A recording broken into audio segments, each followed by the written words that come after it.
ধুনীয়াকৈ কথা বতৰা পাতি থকা মানুহটো হঠাৎ যে কিবা এটা তেনেকুৱা হ'ব আমিতো ভবাই নাছিলো। নন্দিনীয়ে দেখিলে কাৰণেহে।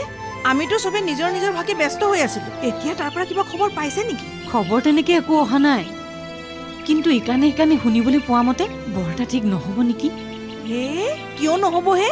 আজিকালি চিকিৎসা বহুত ওপৰত, ভাল হৈ যাব চাবচোন। তাকে ভাল হোৱাতে আমি সকলোৱে বিচাৰো। জীয়েকক লৈ তেওঁৰ কিমান আশা আছে ভাবকচোন। জীয়েক অসম গৌৰৱ হৈ অহাৰ দিনটোতে তেখেতৰ আজি এই অৱস্থা। মুঠৰ ওপৰত এতিয়া তেওঁ ভাল হৈ আহিলেই হ'ল আৰু। তাকে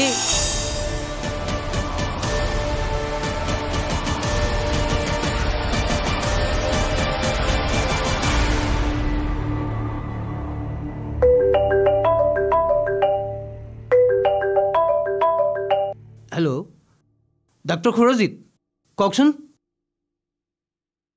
হয় নেকি? হয়, প্ৰথমতে তই এইবোৰ চিজিল কৰি ল, তাৰপিছত বাকীবোৰ ৰুমলৈ যাবি। ল'ৰাটো এবছৰৰ মূৰত ঘৰখনলৈ আহিব, খেলি মেলি দেখিলে বেয়া পাব নহয় সি। দাদাই এবছৰ ঘৰলৈ অহাই নাই বাইদেউ। অঁ, দাদাই ইঞ্জিনিয়াৰিং পাছ কৰি এবছৰৰ মূৰত ঘৰখনলৈ আহিব। সেইকাৰণেহে তোক ঘৰখন ভালকৈ থ'বলৈ কৈছোঁ। সি আকৌ ঘৰখন বেয়া হৈ থাকিলে বৰ বেয়া পায়। হ'ব আপুনি অকণো চিন্তা নকৰিব। দাদা আহি পোৱাৰ আগতে ঘৰখন চিকিৎসা কৰি থৈ দিম। হ'ব, তোৰ কথা বেছি, সোনকাল কৰ। মা, অ' মা, দাদা কেতিয়া পাবহিনো? পাবহি আৰু এতিয়া। ৰচোন, তোক মই দাদাৰ ৰুমটো চিজিল কৰিবলৈ দিছিলোঁ নহয়, কৰিলি? চিজিলে আছেচোন। তোক মানে একো কথা কৈ লাভ নাই দেই। একো এখন কৰিবলৈ মন নকৰ। না ভালকৈ পঢ়া শুনা কৰ, না কাম বনত মন দিয়। এনেকৈ কেনেকৈ চলিবি কচোন? হ'ব দিয়া, কৰিম নহয়। কেতিয়া কৰিবি? সি আহি পোৱাৰ পিছত। এতিয়া যি দেখিছোঁ মই নিজে কৰিব লাগিব। তোক কথা কৈ একো লাভ নাই। এই পানীখিনি উতলিলে গেছটো অফ কৰি দিবি। এই বিষ্ণুটো ক'লৈ গ'ল জানো? বিষ্ণু!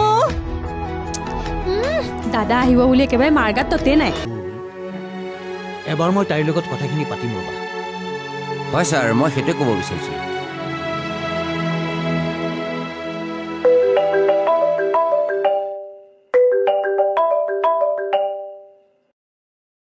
মানে কি কোৱা?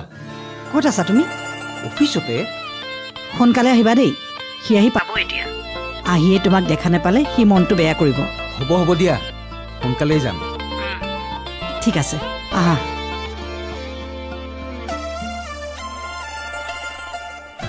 আজিবোৰ ল'ৰাটো আহিব বুজিছা। তাৰ পঢ়া শেষ হ'ল নেকি ছাৰ? পঢ়া শেষ কৰি এবছৰৰ মূৰত ঘৰত আহিছে। তাকে বুজিছা, সি আহিয়ে মোক ঘৰত নেদেখিলে তাৰ মনটো বেয়া হ'ব বুলি মাকৰ চিন্তা। সেইটোতো হ'বই দিয়কচোন ছাৰ, ইমান দিনৰ মূৰত আহিব যেতিয়া।